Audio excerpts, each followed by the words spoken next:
Bonjour, this is Nadia Habsatou and I am excited to be a part of Humans of Telecom.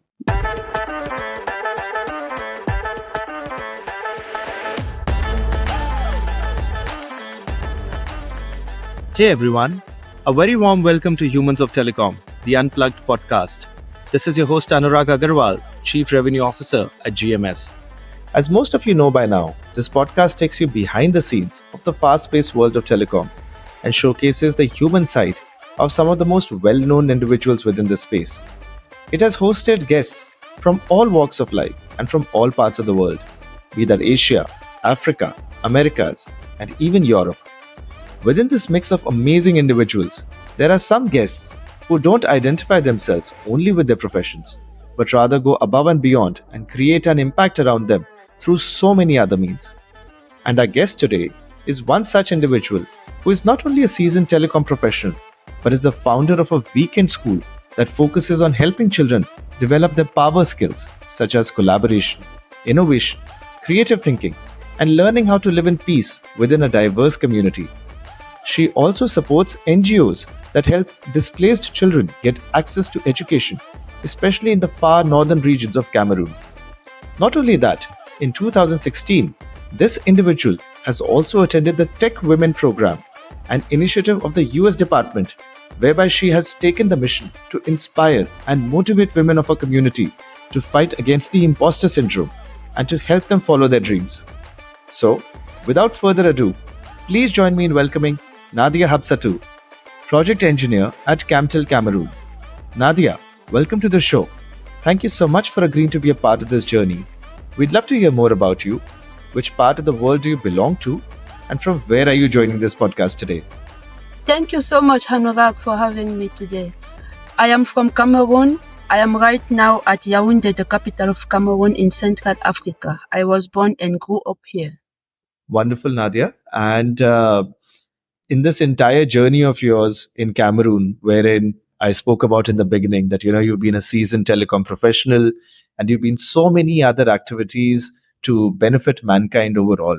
So let's hear more about Nadia's journey. How did you grow up? How was the entire journey in telecom? How did you get into your other initiatives? What is Nadia's story like? Okay. My career started when I was 2 years old because one day my parents received a friend coming from Europe and we went to visit him. I was 12 years old, and when I entered to the room, I noticed a kind of different TV I have never seen. I asked, what kind of TV is it? He said, it is not a TV, but it's a computer. It was the first time I heard the word computer. That friend of my parents was a civil engineer. And I was astonished. I wanted to learn, to understand what is this, but it was forbidden for children at that period. It was something expensive. It was a Macintosh.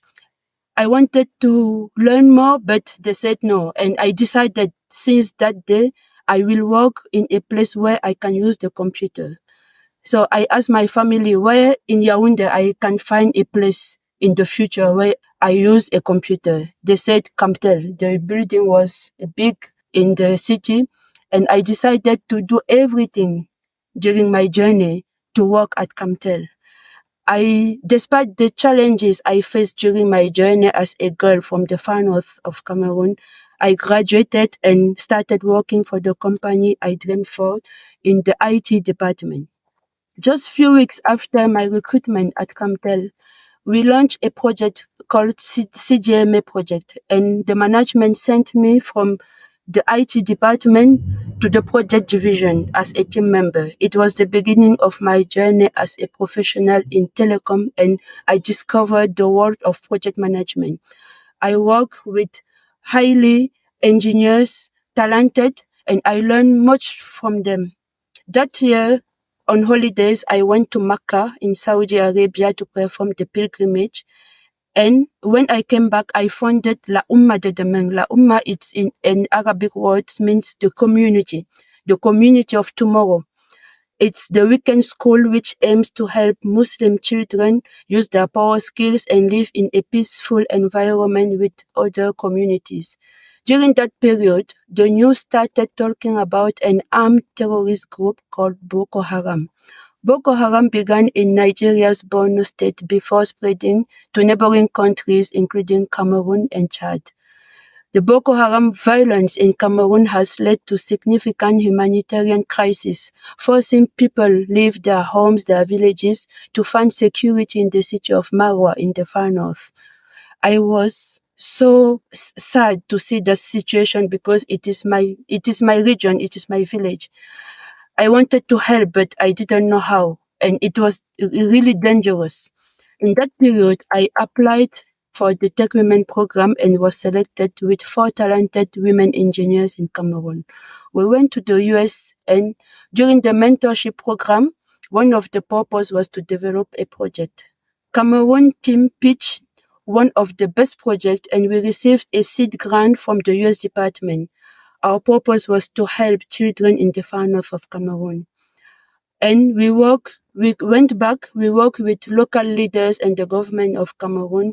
We helped many girls and women to get access to education. Some of them didn't have their birth certificate. We helped them rebuild everything in their life. At the end of the project, we realized that the impact was really huge. Give a chance to get access to education to children in Cameroon became my purpose, my life purpose. After that, I did a PMP certification and a Master of Science in Project Management to improve my organizational skills and to get the best tools to turn my idea into reality. This is where I am today, Anurag. Wonderful, Nadia. That is such an interesting journey you've had so far, and I'm hoping in future there would be so many more milestones that you would achieve. And it's interesting to know that it's a Macintosh which actually inspired you Yes. to get into the world of technology. And so much has happened from then to now. I think today we take technology for granted. And you're so right that in our childhood days, when we would see something like a computer, we would almost think it's like a television Yeah. and not really be able to access it so openly as one can do it and take it for granted today. Mm. Amazing. And within this entire fantastic journey of yours, Nadia, if there is one moment which is extremely memorable or impactful, what would that moment be? The most memorable moment in my career was when we successfully executed the numbering plan migration in 2007 in Cameroon. After months of meticulous planning and sleepless night, the day finally arrived of the numbering plan. And I was so impressed because the Minister of Post and Telecom came to our office and he launched the first call. It was a culmination of countless hours of hard work, teamwork, and dedication from everyone involved. And I saw the transformation in the whole country. Moving from 7 digits to 8 digits was one of the memorable moments in my career. Interesting. Yes, I can imagine that so many things would change as a result of that. So I can totally appreciate that. All right, Nadia, moving on now, talking more about the human side of Nadia. So, if there is one thing about Nadia that we don't know, something shocking or something unknown, what would that one thing be? This is interesting. Throughout my life, I had always perceived myself as an introvert. And when I attended the TechWomen program, I noticed that I was not really introvert. I was extroverted and I wanted to be with people around the world, even people I didn't know. So when I came back, I celebrated with my family and I told them, this is a farewell party. The old Nadia who thought she was introverted has gone. There is a new Nadia who will change the world. She's extroverted and she will do everything to help people in Cameroon and abroad to live a better life. Wonderful, Nadia. And it's so great to see that that event brought about a change in your personality. Not that being an introvert is anything bad as well. I've read a lot about introverts and extroverts, and I feel that introverts also are often misunderstood and they have so much of power within themselves as well. But it's good to know that you had a personality shift and you're feeling much better about it. And on that note, if I ask you that there is one thing which you do to recharge yourself or your passion, what would that one thing be? The one thing I do to recharge is watching motivational videos. like TEDx and everything positive. When I feel sad or tired or everything, and I put my videos, it seems like I reboot like a computer. Interesting. And I'm hoping that through this podcast also, there are so many motivational things that you shared with our listeners. I'm hoping that the listeners also get further motivated and inspired by what they get to hear in this conversation. I hope so. All right. And we now move to a section where we play two games, Nadia. Mm-hmm. The first one is that I'll put up 5 words in front of you and we'll ask you the first thought that comes to your mind with each word. So are you ready for that? Yeah, I'm ready. All right. So the first one is telecom. Connection. Connecting people, equipment, countries, continents. All right. The second one is motivation. Act of service. I feel motivated when I help people. Wonderful. And I think you're doing that so well. Okay. The third one is family. Support. Even if you are a minister, a president, when you have some issues, some trouble, you go back to your family and they are always supportive. That is so well said. As we say that each of us is a human after all. Yeah. So, irrespective of what your designation, title, or position is, Yeah. we are all humans who require a family. Very true. The fourth one, career. Opportunities. It's an opportunities to earn, to grow, to network, to meet people, and to build a career and to change the world. Absolutely. Yes. And the final one, where we are today, podcast. Learning. Today is the first time I do a podcast. I'm learning how to do it, and when you listen to podcasts, you learn many things from people around the world. So, podcast is learning for me. Wonderful. Wonderful. I think, Nadia, there were some amazing answers and I truly resonate with them. Mm-hmm. And the second game now that I am asking you to tell us 3 statements. 2 have to be truths, Mm-hmm. 1 has to be a lie, and I'll try and guess which one is a lie. So, do you have 3 such statements for us today? Yes, I have. Okay. The first one, I have 4 children. I have been to China. I am a vegetarian. Nadia, these are very tough ones to try and answer. Okay. Having 4 children, I can imagine, would be quite overwhelming. But all right, that's the first one. The second is that you would have visited China, Yeah. which I feel also is quite probable. Mm-hmm. And finally, the third one is that you're a vegetarian. So I'm going to take my chance here. Mm-hmm. I would like to believe that possibly you're a vegetarian. Given whatever conversations we've had, I feel that maybe, somewhere I personally am a vegetarian and somewhere I'm vibing with you on that note. So I'm going to take a chance and presume that you are a vegetarian. And I'll presume, yes, you have visited China, whether personally or professionally. And maybe you don't have 4 children. Maybe you have 2, 3, or maybe you have 6 children. So I'm going to presume that the first one is a lie and the second and third one are truths. So am I right out here? I'm not a vegetarian. I have 4 children. Okay, that's interesting. So tell me more. How's the journey been like? I mean, raising 4 children. Wow. How old is the eldest one? And how young is the youngest one? And how has this entire experience been? I mean, are you really able to stay sane and be able to breathe easily? Or is this something which is literally keeping you on your toes 24/7? The youngest is 13 years old and the oldest is 19 years old. And I have a supportive husband, so it was like we grew up with our children. I was married when I was at the university, and my husband also was. We were too young, and we grew up with our children, playing, doing everything, and it was sometimes overwhelming because I wanted to have a successful career also. So some nights was not easy for us to have 4 small babies at home, but we did it, and now they are old and they are following their path. Amazing. And I'm hoping that they are also being inspired by their mother and doing whatever they can do for the betterment of society. Amazing. Thank you, Anurag. All right. And with that, we move on to the next section. So let's hear about a favorite book or a movie which you might have. And I'm really hoping to hear some interesting and maybe some motivational answers. But would you have one book which is your favorite? Yes. The book is written by Brian Tracy. The title is No Excuses. In that book, I learned the power of self-discipline in all areas of my life in a practical way: physical, financial, family, children, business.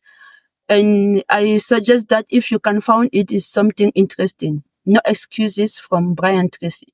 This is my favorite book.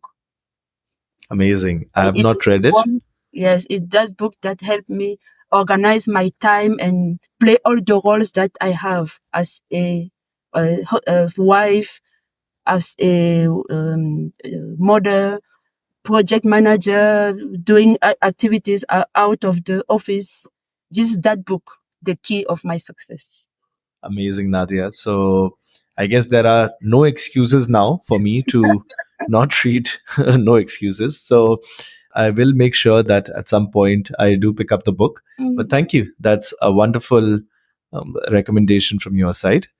All right. And a final question of this section, that if there's one thing you can change about your life, what would that one thing be?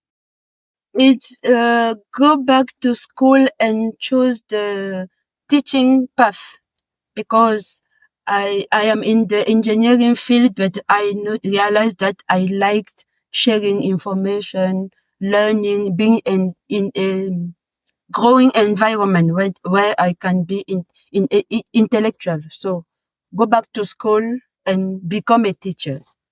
Maybe it is not late. Maybe someday I will go back to academic life. But if I can change something, is that area. Wonderful. As always, that's another fantastic thought, Nadia. All right. And on that note, we are on to our final section, our sign off section. So, our signature question, Nadia: what does being human mean to you? What sort of a human being would you want the world to remember you as? Okay. Being human is, for me, is being authentic. Being authentic in all aspects: biological, emotional, intellectual, and social aspects. It includes vulnerability, imperfections, capacity for resilience and adaptation. Things are changing. We see the digital transformation is changing everything in our way of living. So adaptation is one of the key of being human. As a source of inspiration and motivation, I would like to be remembered as someone who inspired people, who helped people, someone who encouraged others to pursue their dreams, believe in their abilities, and I would like they remember that I provided guidance they needed in their life. Amazing, Nadia. These are such wonderful thoughts, and it's amazing to hear all the various concepts that you've been talking about, all the various stories that you've shared. And it's wonderful to see that you're actually living what you're saying. You know, you are literally walking the talk. You're not just saying things for the heck of it, but you actually mean what you say, and you're actually living by that. So, hats off to you, Nadia. It has been such a wonderful conversation.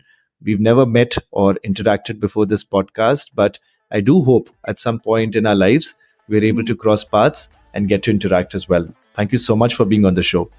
Thank you so much, Anurag. I realized that we were in the same place, but we didn't meet in Nairobi, the last ITW. Maybe next year. Yes, absolutely. You know, we were that close, and yet we Yeah. didn't get to meet. But yes, absolutely. I do hope that we find some other avenue, and at some other event or some other meet, we get a chance to meet for sure.